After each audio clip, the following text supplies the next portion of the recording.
Assalamualaikum warahmatullahi wabarakatuh. Alhamdulillah pada siang hari ini saya akan melanjutkan dasar teori ya, karena memang ada beberapa netizen yang menanyakan. Dulu sudah saya sampaikan penjelasan lengkap untuk PG, sensing introvert dan sensing extrovert. Saat ini saya akan menyampaikan thinking extrovert. Ya, langsung saya baca dari penjelasan di sebalik sertifikat. Kecerdasan Anda thinking yang berarti merujuk kepada logika Anda yang membuat Anda rasional dan objektif. Jadi thinking itu paling rasional, masuk akal kalau bicara ya. Jadi ketika pembicaraan yang itu lebih nggak masuk akal, dia nggak suka. Dan juga cenderung objektif ya, dia berusaha untuk bersikap adil ya. Cuma nanti adilnya thinking ini cenderung hitam putih ya. Hitam putih itu kalau salah ya dihukum, kalau benar diapresiasi. Misalnya ada seorang karyawan di perusahaan yang pimpinannya thinking extrovert ini atau thinking. Ketika seorang karyawan itu kebaikannya banyak 10 misalnya ya, kemudian melakukan kesalahan satu, ya hukumannya sama dengan yang lain yang dia tidak pernah melakukan kebaikan dan tiba-tiba melanggar satu kali. Itu hukumannya sama dengan yang mereka melakukan kebaikan 10 kali dan pelanggarannya juga satu. Nah itu namanya hitam putih. Tapi nanti kalau kita ingin lebih bagus lagi dalam bersikap sebagai leader, sebagai pemimpin, kita harus bijak ya. Tentunya seharusnya hukuman orang yang melakukan satu kesalahan tapi kebaikannya 10, harusnya hukumannya lebih ringan daripada orang yang melakukan kesalahan satu tapi tidak pernah melakukan kebaikan. Saya lanjutkan, kecerdasan tersebut dikemudikan dari luar ke dalam ya. Extrovert itu berarti dari luar ke dalam, dia melihat lingkungan dulu ya, lingkungan yang sering kita lihat ya lingkungan manusia ya. Dari luar dilihat dulu kondisi masyarakat, kondisi anak buah, kondisi temannya, masukkan ke otak dia, dicerna, baru dia action. Maka dia akan menjadi komandan yang handal di sebuah organisasi ya. Maka kalau dikatakan thinking extrovert itu adalah manajer handal, itu suatu hal yang benar ya. Pada kenyataannya di perusahaan-perusahaan yang pernah saya training, saya mentoring, biasanya terutama supervisor manajer yang thinking extrovert itu dia disebut golden boy ya, anak emas di perusahaan tersebut, karena memang benar-benar handal dalam memimpin anak buahnya untuk mengeksekusi, menjalankan program sesuai yang dicanangkan oleh perusahaan. Jenis kecerdasannya adalah logical quotient, jadi logikanya bagus ya. Nanti kalau thinking introvert itu technical quotient, keteknikannya lebih bagus ya. Peranan jadi chief komandan ya. Komandan ini banyak di berbagai ranah kehidupan ya. Misalnya dia komandan di sepak bola, maka dia playmakernya ya. Jadi kapten kesebelasannya ya, atau pelatihnya juga boleh ya, pelatih sepak bola dan pelatih olahraga yang lain itu kebanyakan ya atau sebaiknya adalah thinking extrovert. Kemudian kalau komandan di kesatuan TNI Polri ya, untuk ketua regu, kemudian komandan regu, komandan kompi dan seterusnya, itu paling bagus biasanya insya Allah adalah thinking extrovert. Kelebihan adalah multiplying, pelipat gandaan ya, duplikasi. Kalau bisnis buka cabang ya, baik cabang produksi maupun cabang pemasaran ya. Saya pernah ada seorang klien ya di luar Jawa, dia pemilik sebuah pabrik ya, dari home industry, dia thinking extrovert, akhirnya 20 tahun kemudian sudah dikatakan sebuah pabrik karena Masya Allah ya, produksinya itu sehari bisa 200 sak tepung. 200 sak kali 25 berarti 50 kg, 2,5 ya, 25 kali 200, 500 kilo ya, 500 kilo tepung. Kemudian dia bisa menghasilkan per bulan itu 1 miliar bersih waktu itu ya. Ya, saya anggap dia sudah pabrik ya, karena sudah sebesar itu penghasilannya. Dia thinking extrovert. Masalah sangat luar biasa dalam memimpin pabriknya itu, meskipun dia itu owner ya, ada direktur di bawahnya, dia ownernya, pabrik sangat bersih, kontrolnya ketat sekali ya. Meskipun dia owner masih suka keliling ke lapangan juga, sehingga anaknya juga sangat tertib, sangat rajin, sangat disiplin ya. Bahkan ketika saya menginap di rumah beliau jam 2 pagi dia sudah mengepel lantai rumah yang saya inapi itu ya, rumah beliau ya. Berarti apa ya, jam 1 dia sudah bangun tahajud, jam 2 dia sudah mengepel rumahnya ya. Itu hebatnya seorang thinking extrovert. Kemudian saya bilang begini dalam kaitannya dengan pelipat gandaan. Beliau waktu itu buka perusahaan baru, misalnya toko bangunan ya, membeli kebun sawit ya, dan lain-lain ya. Saya bilang begini, Pak, Anda itu thinking extrovert. Thinking extrovert itu ketika membuat SOP, sistem dalam perusahaannya itu biasanya berdasarkan pengalaman hidupnya. Kalau Anda buka perusahaan yang di luar perusahaan roti, misalnya toko bangunan, ya, kebun sawit dan lain-lain, Anda harus praktek dulu.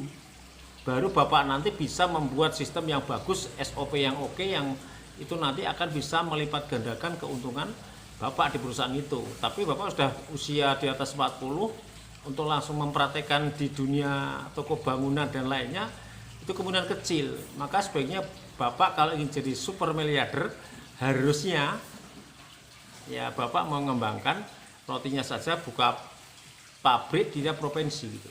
Oh gitu ya Pak Sofyan? Iya betul. Alhamdulillah sejak itu dia tidak mengembangkan jumlah pabriknya ya, pabrik pusat 1 waktu itu, dan ada 2 cabang pabrik ya, 2 di luar Jawa, 1 di Jawa ya. Ternyata beliau mengikuti saran saya untuk mengembangkan cabang pemasaran ya, jadi mencari distributor pemasaran ya. Tahun 2017 berarti 5 tahun kemudian kalau nggak salah ya, atau 4 tahun kemudian saya ketemu lagi dengan beliau. Saya tanya, gimana Pak pabriknya Pak? Sekarang sudah meningkat 2 kali lipat Pak Sofyan. Net income saya, penghasilan bisnis saya per bulan 2 miliar gitu ya. Itu ya rekan-rekan, kalau kita itu bisnis berbasis pada bakat alami kita, apalagi pada PG kita, mudah-mudahan bisa enjoy, kita nikmati dengan sangat nyaman, kemudian hasilnya juga akan bisa berlipat. Saya lanjutkan, kelebihannya adalah targetnya adalah authority ya. Harus punya otoritas, wewenang. Saya punya jabatan manajer, saya harus punya wewenang mulai ini wilayah kerjanya ini, areanya ini ya. Thinking sukanya begitu, terutama yang ekstrovert. Dia harus punya kewenangan dalam wilayah tertentu. Harapannya controlling, pengendalian ya, pengontrolan harus ketat. Ya. Saya katakan tadi di perusahaan-perusahaan yang bagus, terutama ya perusahaan-perusahaan yang levelnya internasional, thinking extrovert yang jadi supervisor atau manajer itu luar biasa, kontrolnya, arahannya, strateginya, dia paling jago biasanya di situ. Kemudian arah merek pada proses manajerialnya ya, semua yang saya sebut tadi ya, multiplying, authority, controlling, itu adalah proses manajerial. Contoh lain, kalau Anda misalnya thinking extrovert yang punya bisnis online, maka Anda harus mengelola resellernya itu dengan ketat ya. Aturan yang jelas, strategi pemasaran yang oke ya, aturan yang adil ya, pembagian fee atau keuntungan yang juga transparan dan menguntungkan dua belah pihak, itu harus Anda kerjakan. Insya Allah dengan seperti itu, mudah-mudahan thinking extrovert akan bisa berbisnis dengan baik ya, apakah offline maupun online, sehingga nanti kesuksesan akan mudah diraih. Untuk yang level rendah, saya pernah ada klien itu dia cuma sales roti ya, door to door itu, yang dia ditempatkan di stopless itu, satu stopless dia cuma dapat keuntungan 1.500 perak ya, kotor ya, dipotong bensin dan lain-lain. Kemudian dia hanya keuntungan 1.500 per stopless ini dia resellerkan secara offline. Dia punya sales offline ya, salesnya dikasih 800 atau 900 itu per toples mau. Dan saya lihat meskipun hasil beliau tidak banyak, beliau menikmati. Dan Masya Allah ya, saya tanya kemarin putranya berapa Pak? Putranya 9 dan masih eksis bisa mengkuliahkan itu ya. Di samping itu dia juga punya bisnis lain juga ya, beberapa item bisnis lain yang beliau kendalikan dengan baik ya. Kemudian ta'abiyah terhadap uang mengumpulkan ya. Jadi kalau thinking, introvert, extrovert hampir sama, dia sangat perhitungan. Mencari uang itu sumbernya mana, kalau mau ada pengeluaran itu untuk apa, itu harus detail, rinci, ketat ya. Maka nanti dalam perusahaan, organisasi, pondok pesantren, yayasan, sekolah, sebaiknya bendahara itu thinking. Kalau orang melihat negatifnya thinking itu pelit. Ya orang yang dituduh pelit dalam tanda kutip itu apa? Biasanya pandai mengelola uang. Kalau toh dia masih tetap dianggap pelit, yaitu nanti masuk ke tarbiyah Islamiyah ya, pendidikan keislamannya agar dia menjadi orang yang dermawan ya, yang suka bersedekah kepada orang lain atau kepada perjuangan Islam gitu ya. 4 kata kunci. Yang pertama menalar, logikanya bagus ya. Kemudian tulangnya itu kuat. Thinking itu tulangnya kuat.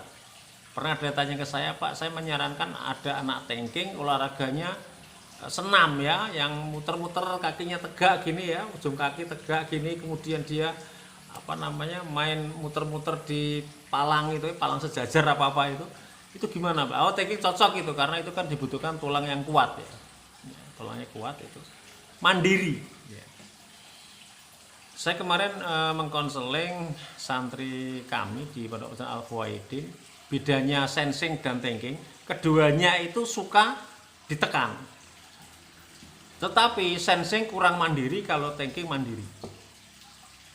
Gampangnya begini, kalau thinking itu dia ingin lebih meningkat kualitasnya, dia harus disuruh mandiri, membuat jadwal kehidupan dari bangun tidur sampai tidur lagi ya. Dia susun sendiri, target ditentukan sendiri, dan dipraktekkan sendiri. Itu hebatnya thinking. Dan thinking harus diperlakukan seperti itu. Kalau thinking nggak ditarget, ya dia tidak semangat. Tetapi kalau sensing suka ditekan, tapi nunggu perintah gitu ya. Suruh mandiri sulit. Dan sensing itu adalah tipe MK atau PG yang paling manja, paling terlambat kedewasaannya ya. Artinya mengapa seperti itu? Karena ini agak kembali ke sensing dulu. Karena sensing itu di perusahaan itu bakatnya jadi operator itu nunggu perintah dari ya, pimpinannya, kepala regunya atau supervisornya ya. Jadi orang kalau nunggu perintah tidak sadar diri, tidak bisa mandiri, maka dia ya kurang dewasa ya. Sehingga sensing ini kedewasannya lambat. Maka saya sarankan kalau punya anak sensing atau anak didik sensing, bahasa kasar saya, diberi kacamata kuda. Seolah diberi kacamata kuda, tidak boleh nengok kanan nengok kiri, tapi harus fokus pada pekerjaan, dan perintah terhadap pekerjaan itu apa yang harus dikerjakan harus urut detail rinci. Itu sedikit perbandingan antara sensing dan thinking.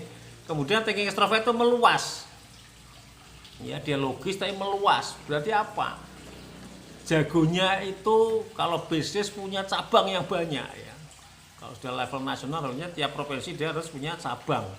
Syukur tiap kabupaten dengan kontrol yang ketat, sistem yang bagus ya, pemberian fee yang adil, dan seterusnya. Cara belajar menalar bacaan dengan struktur dan skema yang mudah ya. Jadi kalau dia membaca bacaan itu terlalu bertele-tele, dia gak suka. Dia membaca skemanya. Atau gampangnya itu kalau di dunia pendidikan atau akademisi itu flowchart-nya gimana? Urut-urutan kegiatan, urut-urutan pekerjaan harus dia dapat dulu ya. Skemanya atau strukturnya. Contoh kalau waktu SD kita diajari guru kita proses terjadinya hujan ya. Kalau orang thinking menerjemahkan hujan itu seperti ini. Diberi kotak-kotak gitu ya. Kotak pertama air laut kena matahari, panah. Kotak kedua, nah ini namanya flowchart atau terskematis, terstruktur ya. Panah kotak kedua menguap, panah kotak ketiga menjadi awan, panah kotak keempat kena udara dingin, panah kotak kelima jadi hujan. Nah, itu gaya belajar thinking yang paling disukai. Maka ketika saya pernah ya ikuti training bersama teman yang thinking, sambil saya thinking, dia itu mencari itu cuma panah, satu kata panah dikasih kotak-kotak. Saya tanya, Mas, kamu bisa memahami ketika nanti belajar sendiri? Itu kan cuma satu kata aja. Caranya bisa Pak, nanti saya logika, dan logika saya nanti saya bisa menjabarkan. Ya beda dengan saya yang feeling, yang suka bicara panjang lebar, maka kalau mencatat itu ya panjang, semua kalimat ditulis gitu ya. Meningkatkan minat belajar, dibukakan jalur kemenangan untuk mengalahkan lawannya ya. Jadi kalau di kelas harus dimotivasi ranking 1. Syukur diikutan lomba yang hubungannya dengan anak thinking ya, matematika, robotik ya. Kalau lomba tahfidz masih boleh lah, meskipun itu hafalan tapi fokus pada rankingnya. Kalau kontennya itu dalam tanda kutip agak tidak disukai oleh orang thinking ya, gaya menghafal berbasis Stephen bisa menolong dia ya. Yang secara umum malas menghafal itu thinking dan intuiting, tapi nanti kalau hubungannya dengan menghafal Quran atau hafalan yang sifatnya itu keagamaan ya, semuanya bisa melakukan asal cara menghafalnya itu sesuai dengan bakatnya masing-masing. Silakan lihat video saya yang judulnya menghafal Quran untuk thinking ya. Ya silakan kalau rekan-rekan thinking bisa klik video saya tersebut. Keluh diri, mencari pabrik untuk menjalankan mesinnya. Ya, pabrik itu bisa organisasi atau pabrik itu sendiri atau yayasan itu ya. Maka nanti kalau di dunia pendidikan thinking itu cocoknya jadi kepala sekolah ya. Ya, jadi thinking kepala sekolah ini dengan konteks dia kompetensi di wilayah keguruan atau kepala sekolah dia menguasai ya. Bukan hanya asal thinking tapi dia nggak kompeten di situ, apalagi gelarnya juga nggak sesuai ya. Dia sarjana bukan sarjana pendidikan dan seterusnya ya, nanti kurang maksimal. Artinya kompetensi yang lain ya, di sini ada bakat, di sini ada kompetensi. Bakatnya thinking, kompetensinya dia ada guru. Setelah mengikuti beberapa training itu, maka dia itu akan menjadi kepala sekolah yang bagus ya. Kenapa dia kepala sekolah? Karena thinking itu saya lihat secara aslinya merancang masa depan 1 tahun, maka dia cocok jadi kepala sekolah, yaitu menyusun kalender akademik selama setahun, dan dia juga kontrol kepada gurunya, siapa yang terlambat, siapa yang tidak, siapa yang membuat RPPH dan lain-lain. Semua sistem itu kontrol dengan ketat, maka dia cocoknya adalah thinking. Nanti kalau sebuah yayasan punya beberapa sekolah, biasanya ada mudirnya, ada direkturnya. Direktur itu adalah intuiting karena direktur tugasnya membuat sistem. Kalau thinking itu adalah menjalankan sistem, dia sebagai komandannya, sebagai kepala sekolahnya. Kalau di pondok itu ada mungkin waka kurikulum juga bisa thinking ya. Itu silakan nanti penataan SDM berbasis Stephen akan saya bahas detail di lain video. Kalau ketua yayasan sebaiknya feeling yang kompeten ya. Tadi yang mudir juga harus intuiting yang kompeten. Jadi ketua yayasan mempunyai visi 10 tahun ke depan saya ingin seperti ini ya para ustadz sekalian. Kemudian visi itu diserahkan pada mudir yang tadi intuiting untuk membuat sistemnya. Sistem pola asuh, sistem kesantrian, sistem KBN, sistem kurikulum macam-macam serahkan kepada kepala sekolah untuk dilaksanakan. Nah, nanti setelah dilaksanakan sebulan 2 bulan dievaluasi ya kepala sekolah bersama mudir dan seterusnya ya. Detailnya nanti akan saya buat video tersendiri. Chemistry yang ngeklik secara alami ke dirinya adalah dicari tahta. Jadi thinking ekstrovert yang sudah hebat itu akan dicari orang untuk dijadikan manajer di perusahaannya atau dijadikan kepala sekolah di sekolah yang keren yang memang membutuhkan kepala sekolah yang hebat. Saya teringat seorang pebisnis yang handal yang sekitar tahun 90-an itu dia seingat saya menjadi manajer 1 miliar. Jadi sekitar tahun 90-an dia dicari perusahaan-perusahaan untuk digaji 1 miliar jadi manajer itu. Namanya kalau tidak salah ingat itu Bapak Tanri Abeng ya. Sekarang beliau juga mendirikan perguruan tinggi atau mungkin sekolah bisnis ini ya. Yang Tanri Abeng Institute apa itu. Nah itu beliau saya lihat thinking extrovert ya. thinking extrovert yang bergelut di dunia manajerial akhirnya menjadi manajer yang handal. Maka kalau Anda masih kuliah di teknik misalnya atau jurusan apa saja, ketika masuk ke perusahaan, Anda ketika thinking extrovert kejar sebagai manajer. Jalur manajerial, jangan spesialisasi ya. Misalnya saya ini teknik mesin, misalnya saya thinking extrovert misalnya ya. Saya masuk ke perusahaan, awalnya mungkin bekerja secara spesialisasi ke teknisnya, tapi kalau sudah menjadi supervisor minimal Anda harus bergerak di dunia manajerial. Manajerial itu apa sih? Yang ngatur orang. Ya, jangan ke spesialisasi ke teknis terus ya. Misalnya Anda thinking extrovert masuk ke pabrik farmasi obat misalnya. Anda misalnya jurusannya farmasi, thinking extrovert jurusan farmasi, kerja di pabrik obat. Jangan serius untuk menjadi ahli obat di situ, jangan. Anda harus ke manajerial, segera ambil posisi meraih manajer, kemudian supervisor dulu, kemudian asisten manajer, wakil direktur dan seterusnya ya. Jadi kalau manajerial itu general mengatur orang, kalau yang spesialisasi tadi kan kepada bidang tertentu. Biasanya di perusahaan itu yang prestasinya melejit adalah di manajerial. Kalau spesialisasi itu biasanya ya levelnya nggak bisa tinggi karena dia memang kerja terlalu ke teknis ya. Industri untuk pekerjaannya, jadi wilayah pekerjaannya itu manajemen ya, pemerintahan juga bisa, manufacturing yang membuat barang. Intinya kalau pabrik membuat barang, thinking itu terutama thinking extrovert ya hampir sama ya, dibolak-balik thinking introvert, tapi hari ini saya jelasin thinking extrovert. Thinking extrovert bekerja di pabrik yang membuat barang itu biasanya akan sangat bagus sekali. Properti ya, jual beli tanah, rumah dan seterusnya, peternakan, pertanian, perkebunan ya, seputar itu. Kemudian kalau profesinya ya yang logis pokoknya, yang eksak ya, wilayah matematika, kimia, fisika, biologi, kedokteran, farmasi, teknik, pertanian, peternakan, perkebunan. Kalau ekonomi berarti ya akuntansinya ya. Ekonomi manajemen masih bisa karena dia tadi manajemen ya. Kemudian jadi guru, jadi dosen ya, quality control dan lain-lain, silakan dilihat di sebaliknya sertifikat. Demikian rekan-rekan penjelasan lengkap thinking extrovert, mudah-mudahan bermanfaat. Nanti akan saling kepada PG lain. Demikian dari saya Sofyan Abdillah. Assalamualaikum warahmatullahi wabarakatuh.